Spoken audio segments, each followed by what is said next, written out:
Welcome to 3 and 3. My name is Jason Weaver.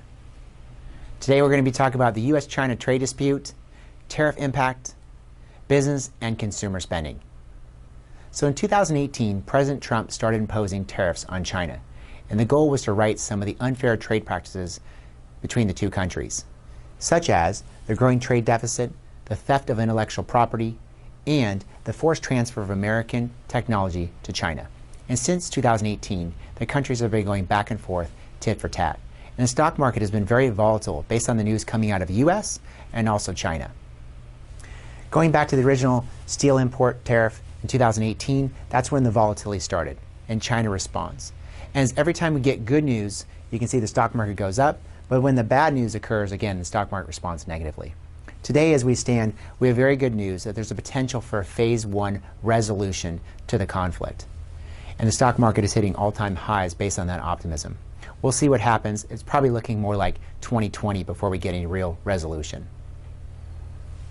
So the tariff impact. The total U.S. tariffs applied exclusively to Chinese goods is $550 billion, and China has actually imposed it on $185 billion of U.S. goods. And again, the U.S. tariffs on Chinese products and those goods are constantly changing.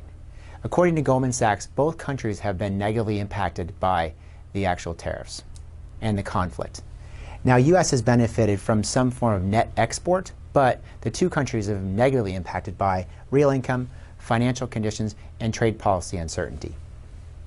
And you can see that here. Here's the positive impact on net trade export to the U.S., but negative across the board, real income, financial conditions, and trade policy uncertainty. And that all leads up into negative GDP growth impact for both countries, China being the most impacted by that. Business and consumer spending. So the U.S. consumer has really not been impacted by the tariffs, and we're forecasting retail sales and consumer spending to continue to rise. But businesses, on the other hand, because of that uncertainty, they're not making the investment in capital expenditures, and that'll hurt productivity into the future. Here's the consumer again. We're seeing some forecasting of year-over-year growth, which is very good.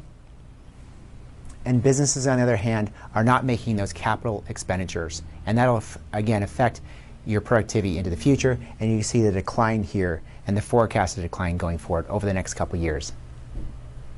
Thank you again for joining us for 3 and 3.